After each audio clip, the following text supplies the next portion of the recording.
Sebelumnya, setelah kita mengetahui anak buah Demon yang selalu memakai topeng, ternyata dia seorang warrior yang hebat dan tampan. Dia pun mengatakan kepada sang MC kita bahwa sang MC kita harus menjadi lebih kuat. Kalau tidak, dia akan membunuh sang MC kita, dan jangan lupa namanya Linian. Lalu Linian pun pergi membawa Demon Yang. Setelah itu, Shin pun berpindah di sebuah bar. Para hero pun merayakan atas kemenangan mereka melawan Demon Yang dan pasukannya. Di sana ada Noah dan Diva tengah membicarakan tentang sang MC kita. Lalu Noah menanyakan kepada Diva, di mana berada Xiao? Sekarang kan dia telah menjadi idola. Diva pun menjawab bahwa kemarin dia mengatakan ada urusan penting yang harus dia lakukan. Jadi mungkin dia akan pulang nanti. Sementara itu di tempatnya sang MC kita, ternyata Xiao bersama kakek NPC sedang merawat Tuan Legotolos yang tengah terluka di pertarungan sebelumnya. Jadi Xiao merasa berhutang budi kepada Talos. Tiba-tiba asisten Talos datang sambil berteriak, "Tuan muda, maafkan aku. Aku tidak dapat melindungimu. Aku memang pantas untuk mati." Mendengar itu, entah mengapa Talos langsung terbangun. Sedangkan Xiao menjelaskan kepada asisten Talos bahwa Om tenang saja, Tuan Talos masih hidup dan baik-baik saja. Tapi aku sangat mencemaskan Tuan muda. Saat aku dipercayakan Nyonya untuk menjaga Tuan muda, aku bersumpah dengan nyawaku. Bahkan saat semua tulangku patah, aku akan tetap melindungi Tuan muda, ungkapnya. Mendengar itu, Talos pun mengatakan kalau kau bicara lebih keras lagi, aku akan benar-benar mati. Maafkan aku Tuan muda. Lalu sang asisten pun lanjut mengatakan bahwa selanjutnya kalau Tuan muda ingin melakukan sesuatu harus membicarakannya terlebih dulu. Tuan muda juga harus menjaga perasaanku kan? Tapi kali ini Tuan muda telah mengganggu urusan hero dan melakukan pelanggaran walaupun tidak serius. Tuan muda, kau tidak bisa menjalankan posisi sistematis lagi. Apa yang harus aku lakukan? Apa yang harus kujelaskan kepada Nyonya? Mendengar itu, Talos pun sudah tahu konsekuensinya. Tapi karena ini pilihannya, dia pun tak menyesalinya. Namun raut wajahnya Talos terlihat sedih. Sedangkan itu, sang MC kita yang sejak tadi mendengar pembicaraan mereka, dia pun mengatakan, "Bro, kenapa kau sedih begitu? Masih ada jalan dan pilihan lain, seperti kau menjadi seorang hero." "Hero?" ujar Talos bertanya-tanya. "Yup, kau sangat kuat dan punya sifat yang baik, bahkan di duniaku susah mencari orang sepertimu." Tidak, maksudku menjadi seorang hero tidak akan membatasi kepercayaan dan jalanmu. Kau paham kan maksud perkataanku, ucap Xiao. Talos pun paham perkataan sang MC kita, namun dia mengungkapkan, "Das Eternal Knight, kami tidak terdaftar sebagai hero lagi. Walaupun aku sebenarnya ingin menjadi hero, tapi aku sudah melanggar beberapa aturan, jadi akan sulit bagiku untuk menjadi hero." "Tidak apa-apa bro, kita masih ada cara lain. Makanya aku membawa kakek NPC ini untuk membantumu. Aku paham dengan perasaanmu, tapi kau menyusahkanku," ungkap kakek NPC. "Kau tidak akan pernah menyesal membantu hero yang menegakkan keadilan," ucap Xiao dengan semangatnya. Dan entah mengapa kakek NPC juga jadi semangat untuk membantu. Apa karena sang MC kita menggunakan bacot no jutsunya? Lalu Talos pun mengungkapkan unek-uneknya. "Tapi kalau aku menjadi hero, apa aku akan mengkhianati tujuanku sebenarnya? Aku menggunakan kekuatanku ini untuk membantu anak-anak." Mendengar unek-uneknya Talos, sang MC kita pun mengatakan bahwa saat Talos menjadi hero, dia juga akan bisa membantu anak-anak dengan kekuatannya. "Hidup ini seperti catur. Dulu kau menjadi papannya, tapi setelah menjadi hero, kau akan menjadi bidak. Tidak masalah itu, papan, catur, atau bidak. Dua-duanya sama diperlukan. Jadi ini tidak akan merubah tujuan awalmu. Ayo bro Talos, jadilah anggota timku." Mendengar kata-katanya sang MC kita, Talos pun setuju dengan ajakan sang MC kita.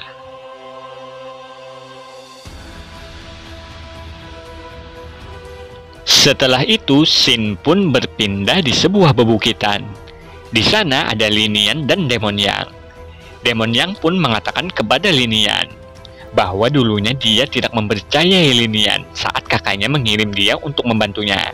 Namun saat ini Demon Yang sangat mempercayainya karena Linian sangat setia sedangkan yang lain meninggalkannya. "Mulai saat ini aku akan memanggilmu adik sejati, dan setelah kita sampai ke tempat kakak, aku akan meminta kakak untuk memberimu hadiah." "Oke, terima kasih," ujar Linian. Lalu Linian lanjut mengatakan bahwa sudah sampai. Mendengar itu, Demon Yang pun bingung. Ya, kita sudah sampai ke tempat kematianmu. Kau tahu kenapa aku tidak membiarkanmu tertangkap? Itu karena aku ingin membunuhmu dengan tanganku sendiri. Aku sudah menunggu ini selama 3 tahun, ungkap Linian sambil menikam Demon Yang. Demon Yang pun tewas di tempat. Sedangkan itu di tempatnya sang pemimpin Guild YYDS.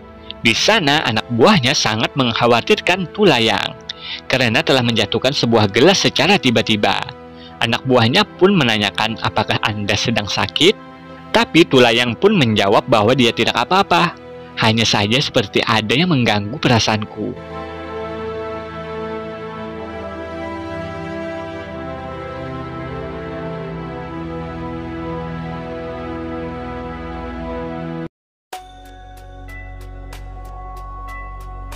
Lalu Shin pun berpindah lagi di sebuah pasar senjata. Di sana ada pedagang menceritakan tentang sang MC kita yang sangat berani melawan Demon Yang. Berkat itu para hero kembali ke jalan hero-nya. Dan juga semua orang sangat mengkaguminya. Untuk itu para hero yang lain berbondong-bondong mengganti kelasnya menjadi hunter. Namun ada juga tidak, tapi masih mempunyai 2 set senjata hunter agar mereka mengingat kejadian itu. Jadi intinya bagi siapapun yang menggenggam kesempatan ini untuk menjual peralatan hunter, maka akan membuka jalan menuju kekayaan dan menjadi pedagang paling terkenal. Lalu tiba-tiba sang MC kita datang menawarkan barang kepada pedagang sambil menyamar. Melihat itu sang pedagang pun mengatakan, apakah kau juga pedagang? Namun kau lihat ini, kami ini tidak membeli sesuatu kepada orang yang tidak jelas. Mendengar itu sang MC kita malah senang karena dia tak menyangka penyamaran sederhananya tidak diketahui. Apa ini yang namanya kekuatan item game? Kalau kau meletakkan sesuatu di slot item, walau selembar kertas yang menutupi hidungmu, orang lain tidak akan pernah mengenalimu. Ini terlalu OP. Karena gambarku telah tersebar di seluruh dunia, dengan begini aku bisa berkeliling dengan nyamannya. Lalu sang MC kita menawarkan lagi barangnya. Namun kali ini sang MC kita mengatakan barang ini barang bagus. Coba kau intip saja dulu. Sang pedagang pun melihat barang yang dibawa sang MC dan alangkah terkejutnya dia. Matanya pun langsung menjadi bintang sambil mengatakan kurang ajar. Lalu sang pedagang pun melihat sekeliling kalau ada pedagang lain juga melihat barang yang dibawa sang MC kita. Bagaimana? Sudah kubilang ini barang bagus kan? Peralatan hunter level 20. Di sana ada juga 10 set dan juga ada mempunyai stok 20 busur, ungkap sang MC kita. Sedangkan dalam pikiran sang MC kita, karena dia telah menggunakan kemampuan pasif hunter tingkat ultimate, jadi kemungkinan 85% item yang didapat berhubungan dengan kelasnya. Hehehe, tidak seorang pun yang lebih cepat dariku untuk mendapatkan peralatan hunter. Lalu sang pedagang pun menanyakan kepada sang MC kita, "Hei bro, apa kau mendapatkan barang-barang ini dari sumber yang aman? Kalau kau mendapatkannya dari sumber yang aman, maka aku akan membeli semuanya." "Tenang saja bro, dan juga aku mempunyai barang yang lebih bagus lagi," ungkap sang MC kita sambil mengeluarkan senjata bursurnya. Lalu sang MC kita mengatakan bahwa senjata ini adalah senjata yang meluluh lantakkan Demon Yang dan pasukannya. "Kurang ajar, kalau toko kami mendapatkannya, maka penjualan kami akan melonjak sampai ke langit. Hei bro, kau membicarakan tentang itemmu saja. Namun kami hanya sanggup membayar 300 koin emas saja, dan juga kami bisa menawar harganya kan?" ungkap sang pedagang. "Tenang saja bro, kau tak perlu membayar sebanyak itu.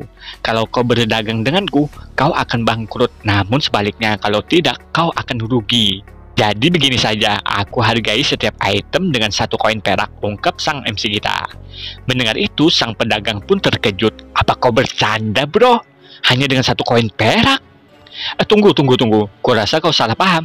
Maksudku adalah harga barang yang kau jual hari ini akan kubeli dengan 1 koin perak. Hehehe. Sialan kau, membodohiku ya, ucap sang pedagang. Namun sang MC kita mengatakan, "Apa syaratku ini menyusahkan? Bagaimana kalau begini?" Lalu sang MC kita pun melepaskan penutupnya dan mengungkapkan identitasnya. Mata sang pedagang pun berubah menjadi bintang lagi karena melihat sang idolanya. Lalu sang MC kita memasang penutupnya lagi. Maaf, aku tidak bisa terlalu lama menampakkan wajahku. Karena kita berada di pasar, jadi tolong mengerti ya. Jadi bagaimana? Aku bisa mempromosikan tokomu. Kita sama-sama untung loh, ungkap sang MC kita. Karena ini Tuan Xiao, aku tidak bisa menolaknya. Aku akan menyetujui permintaanmu, ucap sang pedagang. Lalu sang pedagang pun bertanya-tanya alasan kenapa sang MC kita memilih toko mereka padahal masih banyak toko yang lain yang lebih bagus. Alasannya, kau tidak perlu, jawab sang MC kita. Namun dalam pikiran sang MC kita, dia telah lama meneliti bahwa di daratan ini mereka adalah orang pertama dalam sejarah mempunyai ide toko senjata. Dan mereka juga mempunyai toko di semua kota yang ada di daratan ini. Jadi kalau aku mempunyai sedikit saham di toko mereka, di daratan seluas ini, aku bisa mengendalikan arus senjata dan sudah jelas suatu hari aku akan menjadi bos toko senjata raksasa. Singkatnya, aku harus membuat persiapan sebelum meninggalkan kota pemain baru ini. Aku tidak boleh membiarkan siapapun merendahkanku, bahkan teman-temanku dan orang yang bernama Linian bahkan Tulayang. Sebentar, seharusnya mereka berdua bersama kan? Sudahlah, aku menyelesaikan masalah ini dulu, pikir sang MC kita.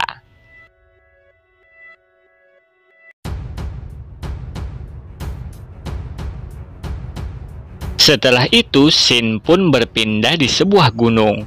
Terlihat cahaya memancar, dan ternyata di sana ada Noah sedang menggunakan skillnya menahan monster. Hei, jangan berdiam saja. Aku tidak bisa menahannya lebih lama lagi. Dia kebal terhadap serangan sihir. Hanya serangan fisik yang dapat melukainya, ucap Noah. Maaf Noah, aku masih belum terbiasa dengan tubuh baru ini. Ternyata Logo Talos sudah bergabung dengan timnya Xiao. Talos pun langsung menyerang sang monster dan menebasnya. Walhasil sang monster pun dengan mudahnya dikalahkan. Melihat itu, Dipa pun sangat kagum dengan Talos. Menurutnya sangat keren. Namun, Talos mengatakan bahwa dia adalah orang yang gagal. Lalu, notifikasi pun mengatakan bahwa mereka naik level menjadi 20. Jadi berhak untuk pergi ke daerah lain. Talos pun mengatakan kalau begitu ayo kita cari Brother Xiao. Yeay! Setelah itu, Shin pun berpindah ke tempat Tulayang. Di sana ada gadis cantik dan manis sedang makan. Kau sangat pandai memasak, Tuan Tula, ucapnya. Terima kasih atas pujianmu, ungkap Tulayang. Lalu sang gadis pun menanyakan kepada Tula, kemana An-An? An-An siapa? Maksudmu gadis yang melayaniku kemarin? Mungkin dia ke toilet. Lalu sang gadis mengatakan bahwa dia dan An-An bersaudari. Oh, jadi kalian bersaudari ya? Kalau begitu, kenapa kau tidak tahu rasa dia? Apa kau berbohong padaku? Ungkap Tulayang. Dia pun langsung menyerang sang gadis manis itu dan menganunya. Maksudnya menghisapnya. Tiba-tiba seseorang memanggil Tulayang dan mengabarkan bahwa ada masalah mengenai adiknya Demon Yang. Orang yang mengkabari itu ternyata Linian. Rupanya dia berpura-pura tentang kematian Demon Yang. Sementara itu di Sun City yang hanya bisa dimasuki hero berlevel 20-50. Di sana ada para hero berlevel 20 yang baru memasuki kota. Namun mereka malah dipalak hero berlevel 35 yang berjob Factor dan Warrior. Mereka meminta untuk menyerahkan emas dan barang-barang berharga mereka. Padahal mereka sudah susah payah mencari malah dipalak. Nah, Ane mau tanya nih kepada penonton, orang-orang seperti ini enaknya diapakan ya? Tulis ya di kolom komentar. Lalu para pemalak pun mengatakan bahwa mereka harus mengikuti aturan saja dan tidak ada pengecualian. Jadi serahkan apa yang kalian punya. Namun tiba-tiba Xiao CS juga melewati mereka. Hei, apa kau memanggil kami? Ucap Noah kepada para pemalak. Udah, kita pergi saja. Apa gunanya kita memperdulikan para serangga? Ucap Xiao. Mendengar itu, sang pemalak pun kena mental dan merasakan aura yang sangat berbeda pada kelompoknya sang MC kita dan membiarkan mereka pergi.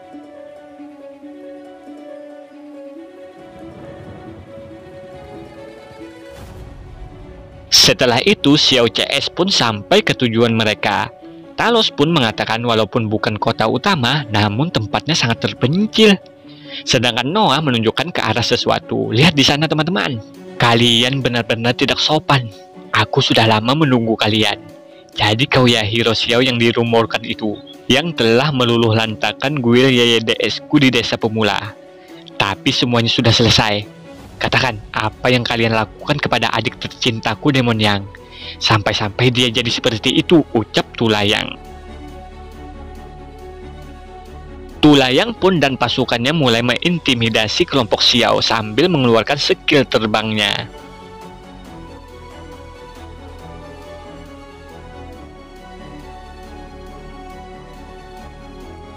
Melihat itu, Noah pun berujar, bagaimana mereka bisa terbang begitu? Logotalos pun mengatakan bahwa itu teknik terbang level 50. Sedangkan sang MC kita merasakan bahwa tulayang ini sangat kuat, dan Xiao merasa bahwa untuk saat ini kelompoknya bukan tandingannya. Dia pun berpikir tidak ada cara lain selain menggunakan teknik itu. Lalu sang MC kita pun menanyakan kepada kelompoknya, apakah mereka percaya padanya?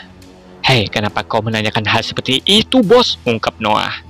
Xiao pun menjelaskan bahwa dia takut kalau kelompoknya ini tidak mengerti perintahnya dan tekniknya. Kalau kalian tidak percaya, tentu saja kami percaya padamu. Kita ini tim kan, ungkap Dipa yang meyakinkan sang MC kita. Kalau begitu, aku tidak perlu takut lagi, ucap Xiao. Sang MC kita pun berdiri dengan gagahnya memulai rencananya. Tiba-tiba sang MC kita berlutut dan memanggil Tulayang sebagai abang, lalu mengakui kesalahannya dan meminta ampun kepada Tulayang. Jujur di scene ini saat pertama kali aneh baca ngakak loh. Melihat bosnya yang berlutut, Noah pun tak habis pikir. Walaupun kelompok mereka tidak bisa mengalahkan Tulayang, tapi sebagai hero tidak seharusnya melakukan hal seperti itu. Karena hero mempunyai harga diri. Kita bisa melawan mereka, bos. Namun beda dengan Talos yang menyadari sesuatu dan mengatakan bahwa mereka jangan terburu-buru, walaupun dia juga sudah siap untuk melawan. Namun bukannya tadi Xiao sudah mengatakan bahwa kita harus percaya padanya? Dia pasti punya rencana dan alasan dibalik semua ini.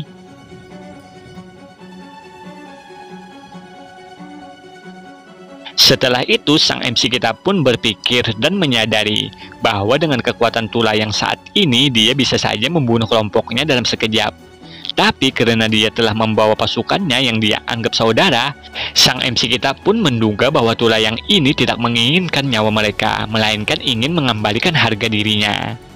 Kalau begitu, aku akan sedikit menghormatimu, dan nanti saat levelku naik, aku akan membalasnya, pikir Xiao. Namun, tiba-tiba Tulayang mengatakan, harga diri ya? Kau menarik. Seketika itu, sang MC kita kena mental dan menduga bahwa Tulayang ini bisa membaca pikiran.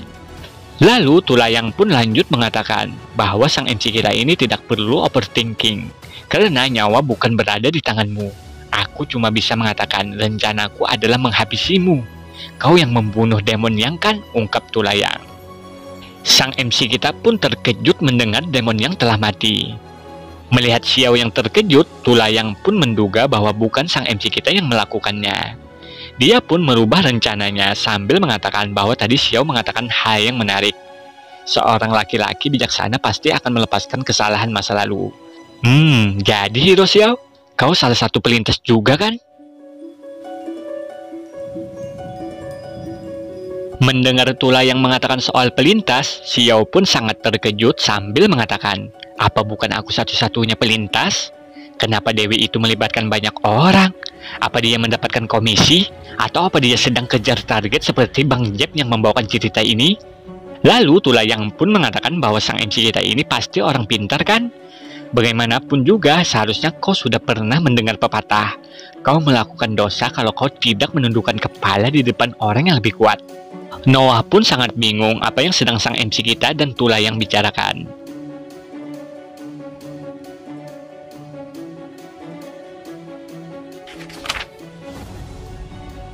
Setelah itu, Tulayang pun langsung ke inti pembicaraan dan tak ingin lagi berbasa-basi ria. Hero Xiao, saat kau datang ke dunia ini, apa yang paling kau inginkan? Tanya Tulayang. Xiao pun hanya bingung mendengar itu. Lalu Tula lanjut mengatakan, apakah kekuasaan, wanita, kekayaan? Katakan apa yang paling kau inginkan. Sang MC pun dengan gemblengnya menjawab bahwa dia ingin semuanya. Mendengar itu, Tula agak sedikit kesal sambil mengatakan, jangan bermain-main denganku, tolong jawab dengan jujur. Sang MC pun menjawab bahwa dia ingin bertambah kuat bersama kelompoknya, pokoknya ingin menjadi kuat dan hebat. Terus, jangan bilang kau mau menyelamatkan Dewi, ungkap Tula. Tula pun melanjutkan bahwa sang MC kita ini tidak memikirkan apapun dan menyia-nyiakan kesempatan. Itu sama saja dengan bunuh diri anak muda. Namun, sang MC kita malah menanyakan tentang masalah adiknya Tula, yaitu Demon Yang. Apa sudah selesai? Adik ya, dia itu cuma seekor bidak. Kau tidak perlu memikirkan dia, tapi kau harus memikirkan perasaan bidak lainnya. Di dunia ini, selama kau mempunyai kekuatan, semua orang adalah saudaramu. Apa kau mau menjadi adikku? Ungkap Tula yang mulai menggoda sang MC kita. Sia dia gay, pikir sang MC kita. Sang MC kita pun lanjut bergumam dalam pikirannya. Dia memang tampan, tapi aku tidak bisa. Sang MC kita ini pun sangat ingin menghajar dan menghabisi Tula yang namun tak mampu untuk saat ini. Lalu Tula pun mengatakan, ayo jawab aku, kenapa kau diam saja? Kalau kau diam begitu, aku akan menganggap kau menolaknya. Sang MC pun lanjut bergumam, dia kan bisa membaca pikiran. Padahal kan aku mencacinya. Apakah dia menikmati ini? Sia dia dasar mesum. Kalau aku menolaknya, aku akan kehilangan kesucianku. Aku tidak mau jadi pecundang, tapi aku tidak bisa melawannya dan tidak bisa mempertaruhkan nyawaku lagi.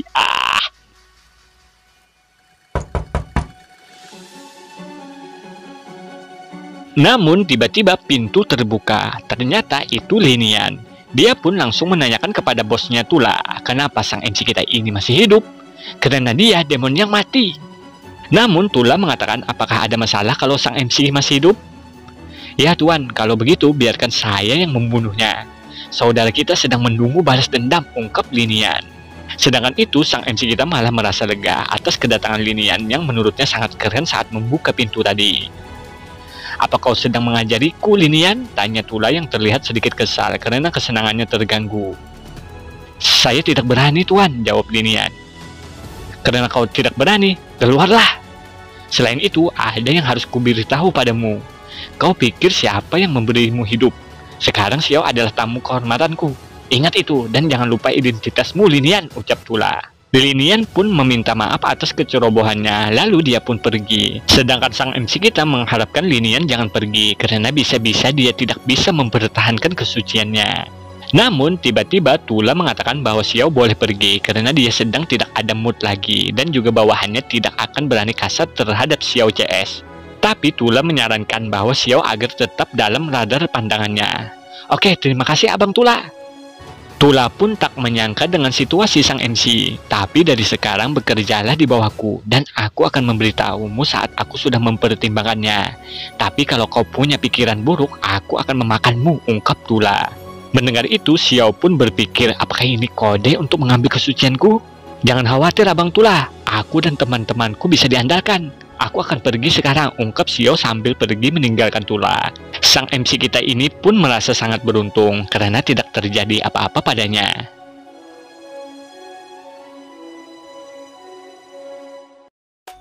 Sementara itu, kelompoknya sang MC kita sedang menunggu di luar. Dipa pun melihat Xiao yang tengah keluar dari ruangannya Tula. Noah pun menanyakan keadaan Xiao karena menurutnya ekspresi Xiao sangat aneh. Xiao pun menjawab bahwa dia baik-baik saja dan tidak terjadi apa-apa. Namun dalam pikirannya dia tidak ingin memberitahukan apa yang sebenarnya terjadi karena menurut sang MC mereka akan mentertawakannya. Sang MC dengan pedenya bergumam dalam pikiran bahwa ini salahku karena aku terlalu tampan. Lalu Talos menanyakan tentang kondisi keadaan sekarang, apa yang harus mereka lakukan. Xiao pun mengatakan bahwa mereka semua harus menggunakan semua sumber daya untuk meningkatkan kekuatan mereka secepat mungkin.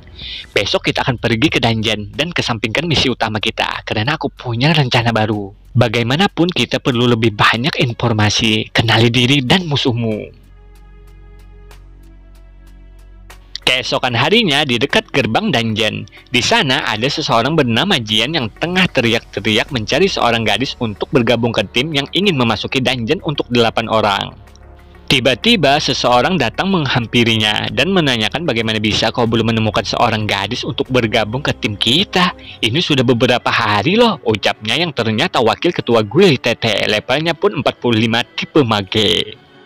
Jian pun menjelaskan, bukan begitu bro, hanya saja persyaratanmu itu terlalu banyak. Gadis cantik, berkulit putih dan berkaki panjang, bagaimana bisa aku menemukan gadis seperti itu? Kalau kau tidak bisa, bilang saja, jangan rendahkan standarku. Cepatlah cari, kalau tidak item yang kujanjikan tidak akan kukasih. Tiba-tiba Dipa pun lewat di hadapannya. Melihat itu, sang wakil ketua guild TT itu pun langsung merasakan atmosfer yang kata ibunya pernah bilang bahwa itu adalah cinta pada pandangan pertama. Dia pun langsung melompat dan ingin memeluk Dipa. Namun sayang dengan sigap Talos langsung melindungi Dipa. "Maaf bro," ucap Talos. "Maaf kepala lo, apa kau tahu siapa dia? Biar ku beritahu, kau dalam masalah besar," ungkap Jian. "Tenanglah Jian, laki-laki itu harus kuat. Luka kecil ini bukanlah apa-apa." Sang wakil ketua pun telah dibutakan oleh cinta. Lalu sang wakil ketua pun memperkenalkan dirinya ke Dipa sambil mengeluarkan kata-kata mautnya yang berbunyi, "Hei Neng, terbanglah bersamaku, bersandar dan menikmati angin." Namun Dipa mengabaikan sang wakil ketua Guild TT itu. Tapi karena orang ini pantang menyerah demi cintanya, dia pun mencari-cari perhatian dan mengatakan, "Kalau kalian jangan sombong hanya karena telah mencapai level 20. Karena di atas langit masih ada langit. Namun karena kalian bibit muda yang mempunyai potensi, jadi kalian harus membutuhkan seorang pembimbing yang pantas sepertiku ini." Anak buahnya yang bernama Jian pun menambahkan bahwa wakil ketua kami ini sebenarnya orang yang pendiam dan dingin. Tapi kalian beruntung bisa bicara banyak dengannya. Kalian juga harus tahu dia adalah mage berlevel 40 ke atas terkuat di guild kami. Dipa pun menanggapi bahwa kelompok mereka tidak kekurangan orang. Selain itu, mereka lebih memilih orang yang bisa bekerja sama daripada asal-asalan merekrut orang. Namun, tiba-tiba sang MC kita membenarkan perkataan Dipa. "Maaf, wakil ketua, kami salah. Kami tidak menyadari kehebatanmu tadi." Mendengar itu, wakil ketua pun jadi besar kepala. Singkat cerita, sang wakil ketua itu pun menggendong kelompok sang MC kita untuk memasuki dungeon. Sepertinya sang MC kita memiliki sebuah rencana lagi. Dipa pun sangat mempercayai sang MC. Sedangkan Noah curiga dengan wakil ketua itu, pasti ada udang di balik bakwan, ungkapnya. Tapi Xiao pun mengatakan bahwa tenang saja, selain itu kita tidak boleh menolak pengawalan gratis. Setelah itu, Xin pun berpindah ke sebuah gurun.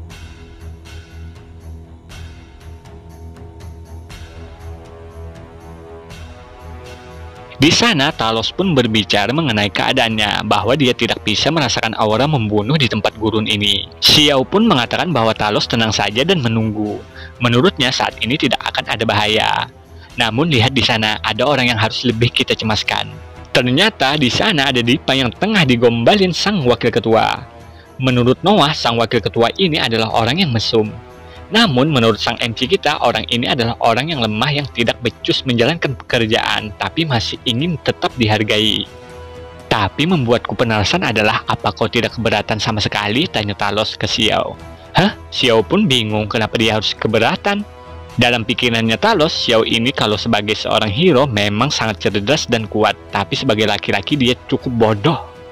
Lalu sang wakil ketua ini pun membangga-banggakan kekuatannya di depan Dipa, bahwa dia lebih kuat dibandingkan ketua kelompok Dipa, bagai langit dan bumi, ungkapnya. Namun tiba-tiba sesosok monster cacing besar Alaska muncul di hadapan mereka. Tanpa banyak cincong lagi, sang wakil ketua ini pun langsung menunjukkan kemampuannya. Rambutnya pun langsung berubah. Melihat itu, Xiao pun bertanya-tanya kenapa rambutnya. Noah pun menjawab, itu unblocking, skill para mage yang sudah mencapai level 40 ke atas. Untuk waktu yang singkat, mereka juga bisa menggunakan berbagai atribut sihir tanpa batasan. Benar-benar kuat, itu adalah sesuatu yang tidak bisa kucapai dalam karirku. Tapi kelemahannya juga jelas, mana yang dikonsumsi sangat besar dan juga dia cuma ingin terlihat keren, itu nggak guna. Lalu sang ketua pun meminta para anak buahnya untuk membantunya. Mereka pun langsung menggabungkan skill dan menyerang monster itu. Seketika itu monster menghilang dengan sekejap. Sang wakil ketua itu pun berpose yang menurutnya keren dan menanyakan kepada Dipa apakah dia tadi keren. Namun alangkah terkejutnya, sang wakil ketua melihat Xiao CS malah mengurai tikar sambil main kartu. Dan juga kelompok Xiao naik level dengan cuma-cuma karena mereka sudah satu party dengan wakil ketua yang telah susah payah ingin tampil keren di depan Dipa, namun sang Dipa tidak memperhatikannya. Tapi Xiao mengucapkan terima kasih kepada wakil ketua karena telah bekerja keras membukakan jalan bagi para pendatang baru seperti mereka. Xiao pun lanjut mengatakan bahwa saat kembali ke kota, dia pasti akan memberitahu semua orang tentang Guild TT dan kehebatan sang wakil ketua. Namun sang wakil ketua pun sangat marah karena kelompok sang MC kita tidak memperhatikannya sama sekali. Dia pun mengatakan setidaknya saat aku menggendong kalian untuk bertarung, perhatikanlah sedikit bagaimana cara aku mengalahkan mereka. Kalian bermain-main di sana, itu penghinaan bagiku. Tapi dengan sigap Xiao meredam amarah sang wakil ketua dengan mengatakan, ini soal masalah perempuan kan? Sebagai teman Dipa, jelas kami juga mau Dipa memiliki rumah yang bagus. Tapi kau harus tahu, kalau membuat perasaan perempuan jatuh cinta bukanlah dengan membawa dia bertarung melawan monster, tapi membawa teman dia untuk melawan monster bersama. Dengan begitu mereka akan jatuh hati padamu, bukannya begitu kakak? Ucap Xiao yang memanggil sang wakil ketua sebagai kakak. Lalu Xiao pun lanjut mengatakan bahwa jangan khawatir, sebagai seorang ketua mereka, aku tidak akan membuat penderitaanmu sia-sia. Mendengar itu, sang wakil ketua itu pun berpikir bahwa perkataan sang MC kita masuk akal juga, dan mengatakan bahwa sang MC kita ini lebih banyak tahu tentang perempuan daripada dirinya. Bukan begitu kak, kau memang pantas untuk mendapatkan bunga terbaik di taman, ungkap sang MC kita. Sepertinya orang ini telah terkena bacot najutsunya sang MC. Malangnya nasibmu bos. Singkat cerita, sang wakil ketua pun dengan sangat semangatnya menghajar para monster dari pagi sampai sore hingga malam.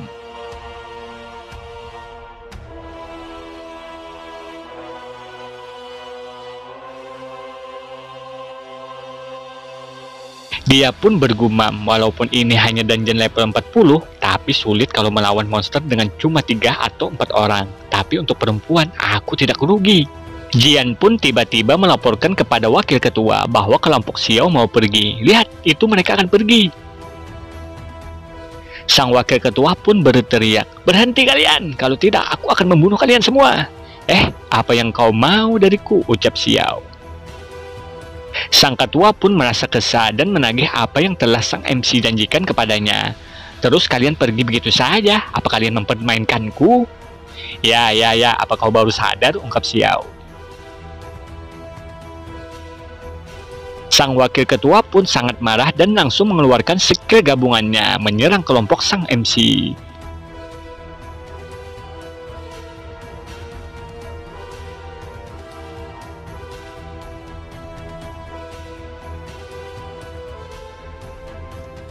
Salah satu anak buahnya pun mengatakan, kita tidak akan menghancurkan gadis yang kau sukai itu kan? Tidak, ini cuma peringatan bagi mereka, ucap sang wakil ketua. Namun ternyata sebuah pedang menancap menahan serangan sang wakil ketua Guild TT.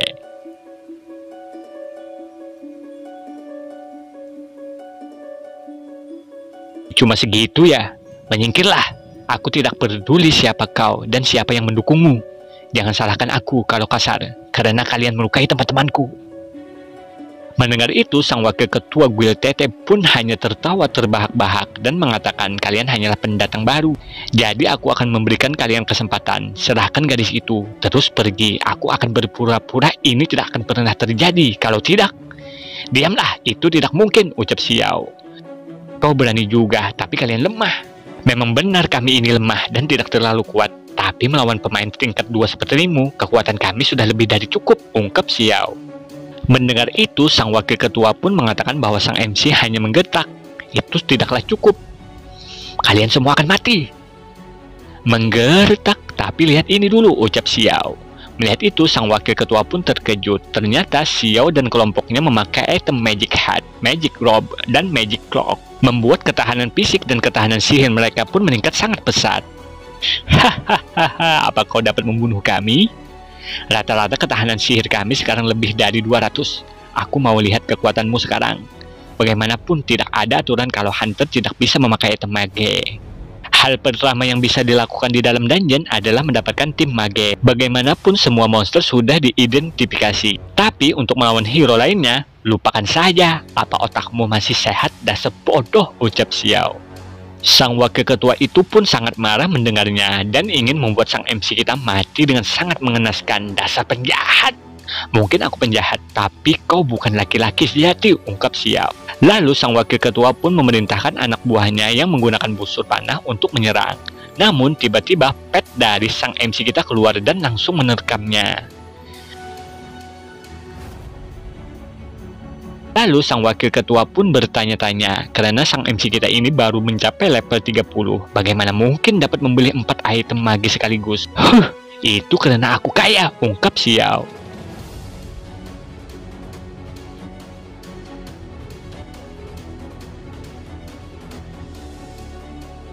Setelah itu, Shin pun berpindah di luar gerbang dungeon. Banyak para hero melihat gerbang mulai menampilkan keanehan. Mereka pun mengatakan bahwa dia ingat yang memimpin adalah anggota berbakat dari guild TT. Apa yang tengah terjadi? Salah satu hero pun berujar, jangan banyak pikir lagi, cepat beritahu penjaga. Lakukan sesuatu. Bagaimanapun setiap hero adalah para prajurit kebenaran. Hei, kenapa kalian berisik sekali? Ucap seseorang yang tiba-tiba datang.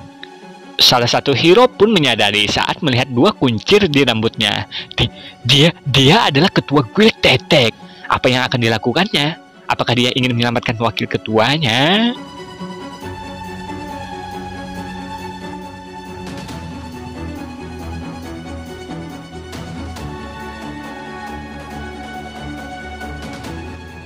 Sayangnya, Shin pun kembali ke tempat sang MC kita dan kawan-kawan.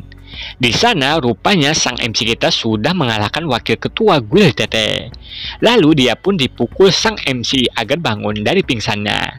Sang wakil ketua itu pun bangun lalu menangis sambil meminta ampun agar sang MC kita tidak menghajarnya lagi. Noah pun berucap kepada Xiao agar tidak perlu mencemaskan dia lagi dan anak buahnya. Lebih baik sekarang kita pergi saja.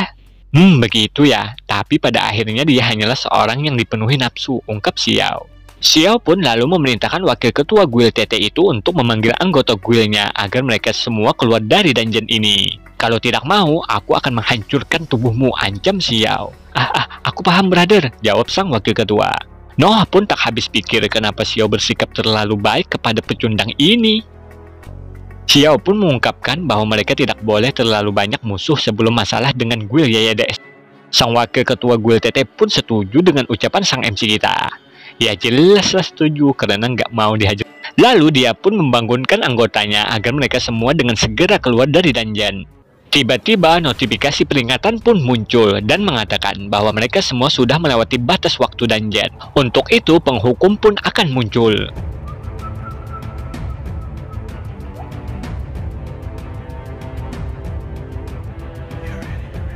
Retakan di langit pun terlihat dan memunculkan sebuah peti yang sangat besar dan muncullah sang penghukum.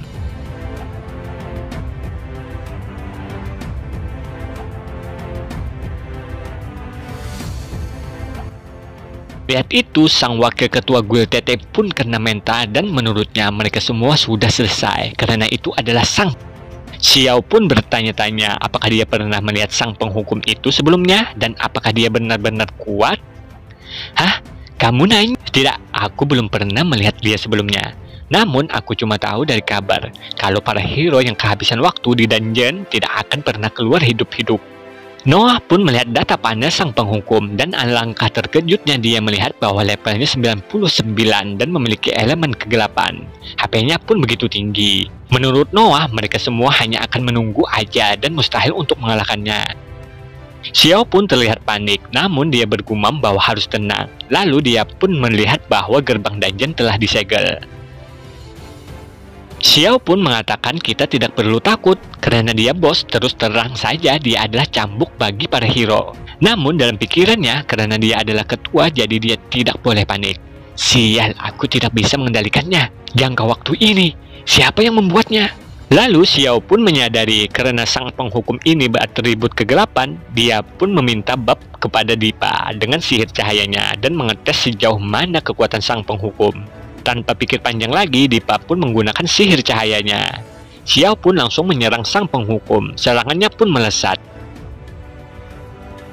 Namun sang penghukum langsung membuat mental serangan sang MC kita.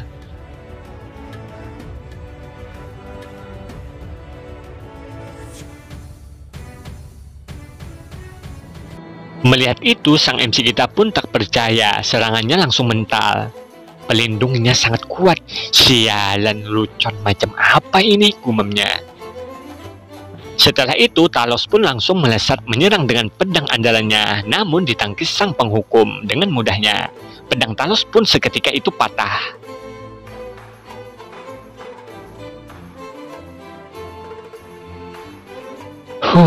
walaupun aku seorang pelintas, tapi setiap level ujiannya selalu mengerikan. Sialan, gumam Xiao. Lalu sang penghukum pun mengeluarkan aura kegelapannya. Sang wakil ketua Guild Tete pun yang terkena langsung berubah menjadi tengkorak dan hancur menjadi butiran debu.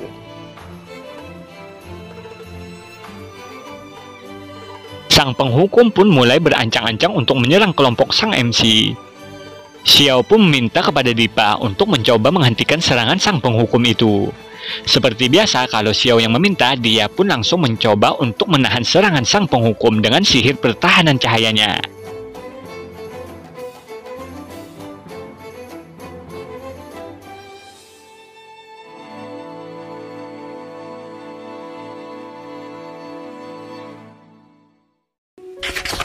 Sayangnya, scene berpindah di luar gerbang dungeon.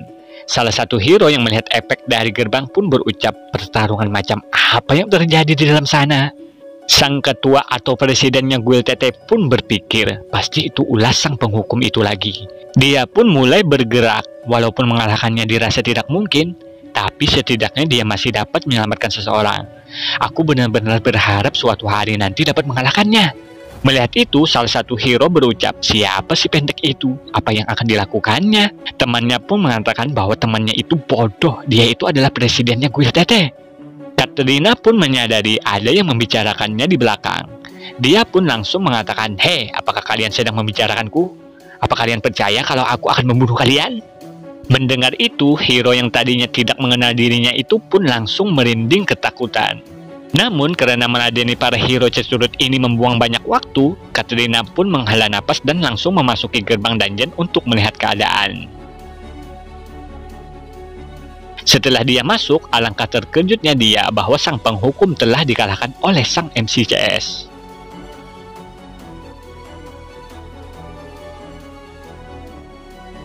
Noah yang melihat ada seseorang, dia pun bertanya, adik kecil, bagaimana kau bisa masuk?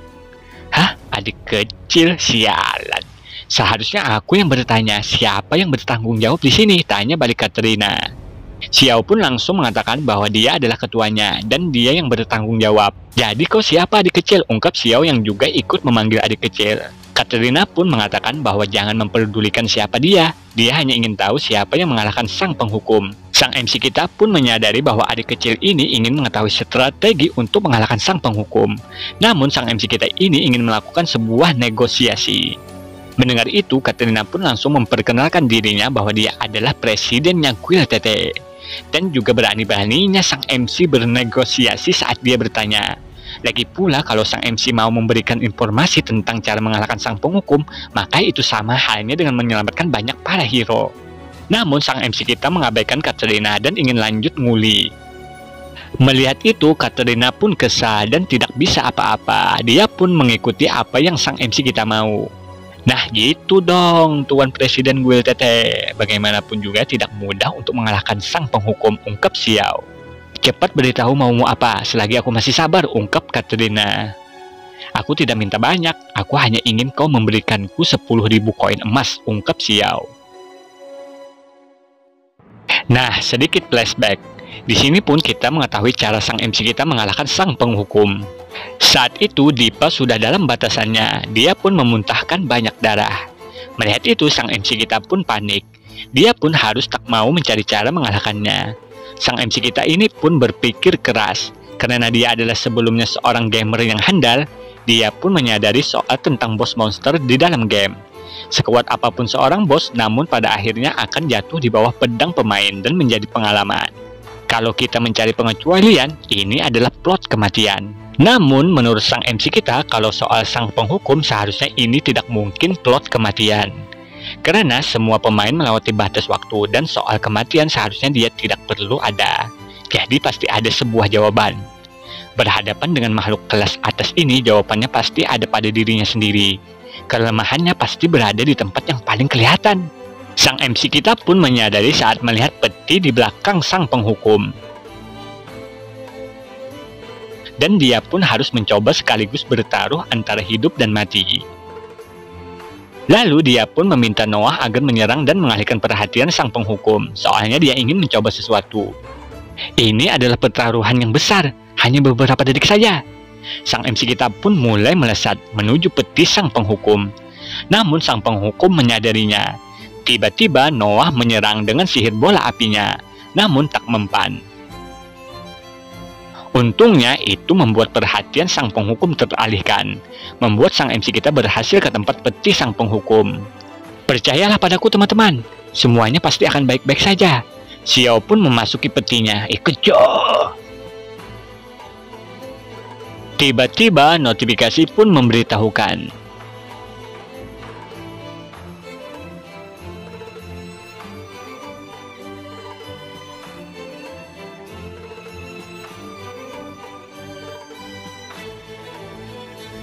Setelah selesai, sang MC kita pun keluar dari peti. Notifikasi pun lanjut memberitahukan bahwa sang MC kita berhasil bertukar identitas dengan sang penghukum.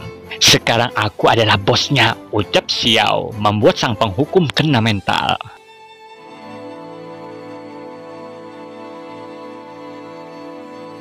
Flashback pun berakhir. Katrina pun terkejut saat mendengar sang MC kita meminta 10.000 koin emas. Menurutnya itu sangat gila dan juga Guilmana yang mau membayarnya. Bilang saja dari awal kalau kau tidak ingin bernegosiasi denganku. Kau mempermainkanku kan? Beraninya kau.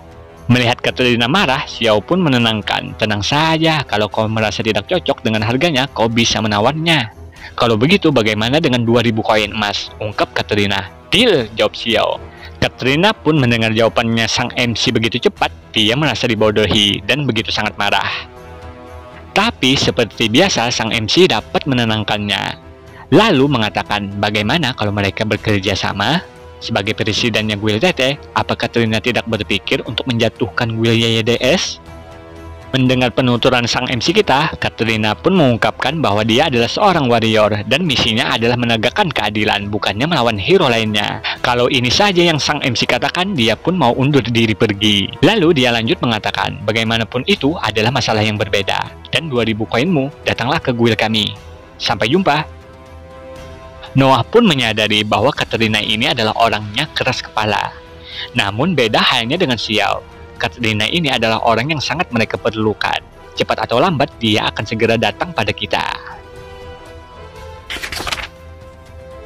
Singkat cerita, Shin pun berpindah di toko properti Handuyu. Di sana ada karyawan yang tengah merekap pendapatan bulanan yang menurutnya sangat bagus. Dia pun menduga bahwa manajer tokonya pasti mempunyai sebuah trik. Tiba-tiba sang MC kita pun datang dan menanyakan, apakah kau sedang sibuk bro? Dia pun berucap bahwa tokonya telah tutup, jadi kembalilah besok. Ayolah, aku hanya sebentar saja, ucap Xiao. Sang MC kita pun berpikir bahwa anak ini tidak tahu bahwa dia adalah pemegang saham mayoritas di Handuyu. Sang karyawan itu pun lanjut mengatakan bahwa jam kerjanya sudah habis. Ini waktunya pulang dan tidak ada waktu lembur. Namun tiba-tiba di belakang sang MC kita ada seseorang berambut biru datang. Sang MC pun menyadari bahwa dia adalah ras kurcaci. Nah, dia pun dipanggil dengan sebutan Mr. Galen. Dia pun datang untuk melihat produk baru hari ini. Tidak seperti sang MC kita, dia malah dilayani dengan sangat ramah dan ingin memanggil manajernya. Hei kau, memperlakukan pelanggan secara berbeda, sialan, ucap Xiao. Hei kau, cepatlah pergi, kami sudah tutup, jangan menghalangi jalan.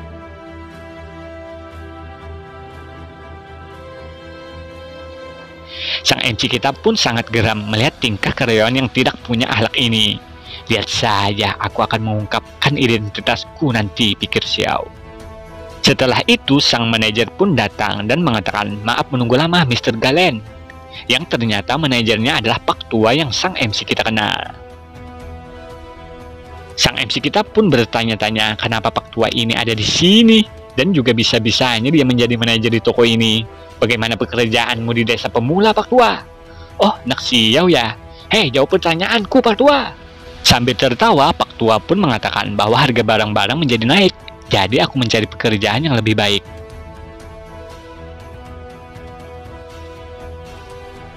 Singkat cerita, mereka pun berbincang-bincang mengenai produk baru.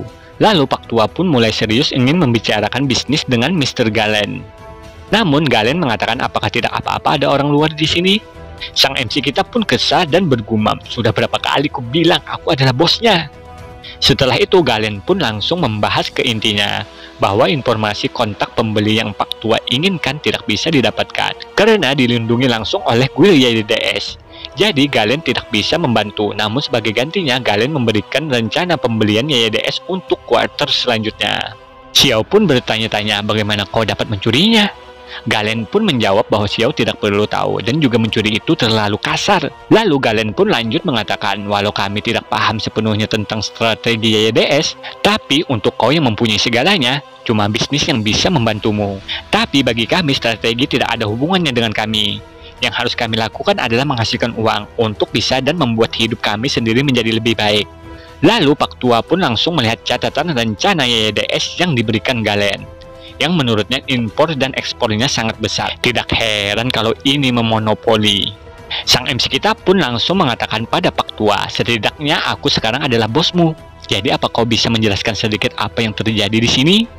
Pak Tua pun baru sadar dan mengatakan bahwa dia lupa dan meminta maaf. Lalu dia pun menjelaskan bahwa Galen ini adalah pencuri terkuat di kota pasir dan juga teman lama Pak Tua. Dia pun menugaskan untuk memata-matai kuil YDS, keluar masuk target dan hubungan mereka ke depannya. Kau tahu kan tidak mudah berbisnis sekarang ini. Bagaimanapun kuil mereka terlalu besar. Hasil tahunan mereka pun sudah tetap. Jadi kalau kita memprediksi kebutuhan mereka ke depannya dan kemudian memonopoli sumber daya yang tidak mereka butuhkan, ini sangat menguntungkan bagi kita. Apa tidak apa-apa kita sebaik itu? Tanya Xiao yang mendengar penjelasan Pak Tua panjang lebar. Pak Tua pun menjawab karena tak ada jalan lain lagi, dan juga bagaimanapun juga dia adalah ketua YDS. Ini bukan tentang merebut pekerjaan dari kita. Tolong mengertilah bos. Pikir Xiao, orang tua ini terlalu baik. Kalau saja dia adalah kepala departemen bisnis guild, dia pasti akan mencampakkan Pak Tua. Lalu menurut Galen, semenjak dia melihat Tula 20 tahun yang lalu, dia merasa kalau Tula ini adalah musuh terburuk para hero. Aura dia sangat kuat dan mengerikan. Mendengar itu, Xiao pun bertanya, 20 tahun yang lalu? Jadi umurmu berapa sekarang? Sang MC kita ini pun menduga bahwa dia seumuran, namun ternyata tidak demikian. Namun Pak Tua menjelaskan ke Xiao bahwa kurcaci dan manusia itu sangat berbeda dalam usia dan fisik. Sudah kubilang kan tadi bahwa dia adalah teman lamaku. Tidak heran alisnya sudah tidak ada, ungkap Xiao bercanda. Lalu Xiao pun menanyai Galen tentang Tula. Apa dia sudah punya kekuatan untuk mendominasi guild saat pertama kali dia datang ke sini? Galen pun menjawab mungkin saja. Lalu Xiao pun meminta kepada Pak Tua untuk menunjukkan rencana YDS padanya.